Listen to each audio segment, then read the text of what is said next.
अचानक पानी उबलने लगा। तालाब के बीच से एक काली आकृति उठी, लंबी पतली और चेहरे पर कोई आकार नहीं, बस दो चमकती हुई लाल आंखें और हवा में फैलती जलन की गंध।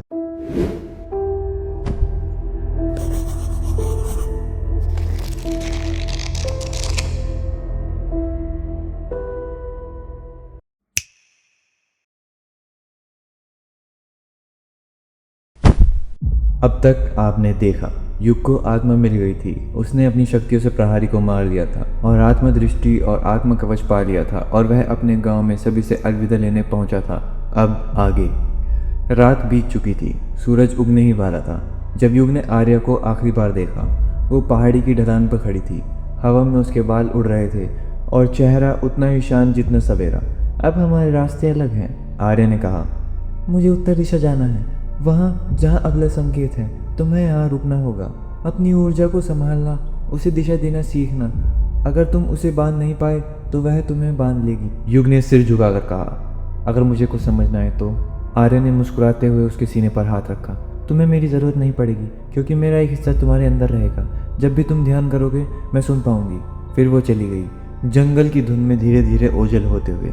बस पीछे रह गया युग और गांव, जो उसके लौटने की चुप उम्मीद लिए खड़ा था। 3 दिन बीत चुके थे। युग अब गांव में अकेला था, पर इस बार उसे अकेलापन नहीं, शांति महसूस हो रही थी। सुबह वो तालाब के किनारे बैठकर ध्यान करता और रात में मंदिर के पीछे बने चबूतरे पर अपनी ऊर्जा साधता। कभी कभी जब हवा ठंडी होती, उसे लगता कोई उसके पास बैठा है, और तभी आर्या की आवाज़ सुनाई देती थी। सांस को स्थिर रखो युग, शक्ति भीतर नहीं संतुलन में होती है। वो आवाज़ न जोर से थी न धीमा, बस इतनी कि उसे मन में गूंज उठे। युग ने धीरे धीरे साधना शुरू की थी। हथेलियों में नीली चमक अब नियंत्रित हो रही थी। वो हवा में अपनी ऊर्जा को बुनना सीख रहा था, कभी उसे गर्म बनाता, कभी हल्का, कभी स्थिर, जैसे कोई दिया हवा में टिका हो। एक दिन ध्यान के दौरान उसे लगा कि उसकी हथेली के ऊपर कुछ आकार ले रहा है, एक छोटी सुनहरी लौ जो बिना जलाए बस चमक रही थी। वो मुस्कुराया, आर्य देखो। और कहीं भीतर से आवाज़ आई, देख रही हूँ, पर याद रखो, हर लोग को जलाए रखना उतना ही कठिन है जितना उसे जलाना। गांव के लोग अब उसे अलग निगाह से देखते थे। बच्चे उसकी चाल की नकल करते और बुजुर्ग उसे रक्षक कहकर बुलाने लगे थे। पर युग के लिए ये सब अजीब सा था। वो जानता था कि ये सन्नाटा स्थायी नहीं है। कभी कभी वो मंदिर की घंटी के पास बैठता और अपनी पुरानी चिट्ठी याद करता, मैं अपना रास्ता खोजने जा रहा हूँ। अब उसे लगता था शायद रास्ता नहीं, खुद को खोजने निकला था। उसके बचपन का दोस्त अरुण हर शाम उसके पास आता, तू अब भी ध्यान करता है? इतनी देर तक आंखें बंद रखे कौन बैठता है? युग हंस देता है, कभी कोशिश करना, शायद तुझे भी कुछ दिखे। अरुण ने सिर खुजाया, मुझे? ना ना ना, मुझे तो नींद ही आ जाएगी। दोनों हंस पड़ते हैं। गांव की औरतें जब कुएं से पानी भरती तो युग की ओर देखकर धीरे से कहती, अब तो लगता है कोई साधु बन गया है। पर जब कोई बच्चा रोता, युग उसके पास जाकर बस उसका सिर सहला देता और बच्चे का डर जैसे खुद ब खुद गायब हो जाता। शायद यही आर्या की सीख थी, हर शक्ति का पहला काम डर को मिटाना होता है।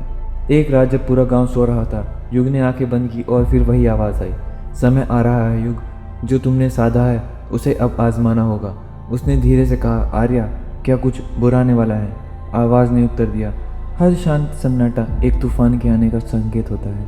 तैयार रहो, तुम्हारा गांव अब तुम्हारी परीक्षा बनेगा। हवा में अचानक ठंडक फैल गई, दीप की लो कांपी और युग ने देखा तालाब का पानी हल्का सा काला पड़ गया था। वो समझ गया कुछ आने वाला है, और इस बार उसे आर्य की ज़रूरत नहीं थी, क्योंकि अब वह खुद को रोशनी बना चुका था। गांव में कुछ दिन से फिर बेचैनी फैलने लगी थी। हर तीसरा या चौथा दिन कुछ अजीब होता था।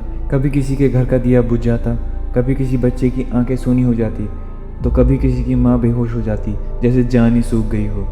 लोगों का कहना था कि यहाँ काली परछाई फिर लौट आई है, वही जो बरसों पहले गांव की आत्माओं को डराती थी।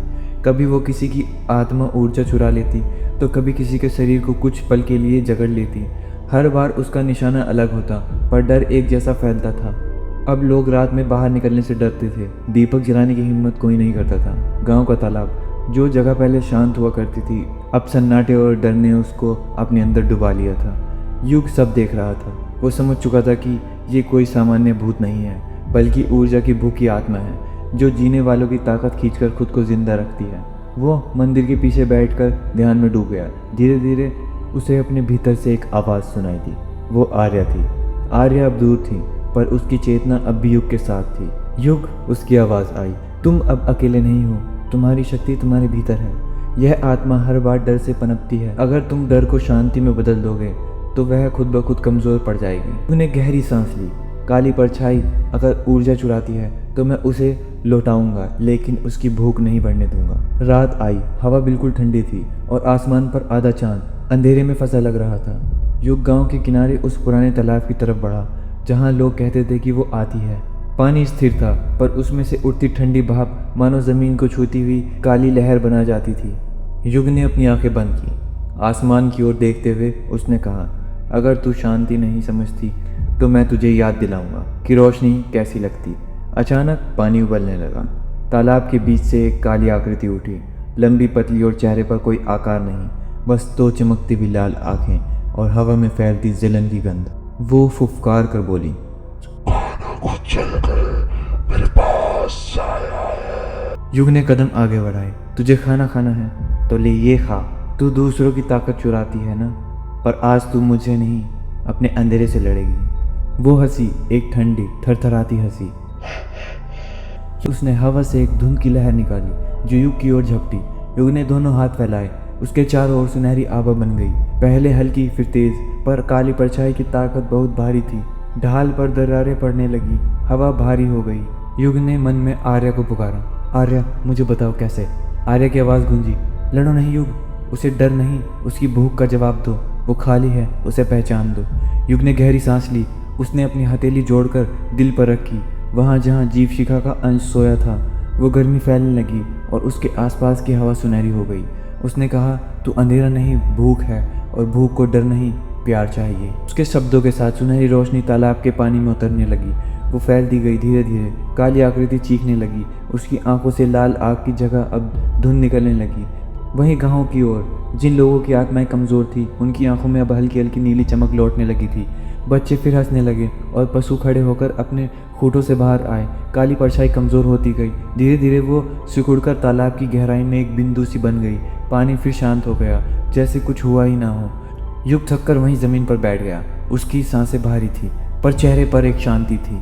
आर्या की आवाज़ फिर आई, तुमने सीख लिया युग, कभी कभी लड़ाई जीतने से नहीं, किसी को समझने से ख़त्म होती है। युग ने हल्की मुस्कान दी, शायद यही रक्षक होना होता है, बिना शोर के बस शांति लौटाना। सुबह हुई तो गांव फिर जीवित था। लोग काम पर निकले, बच्चे खेल पे लौट गए।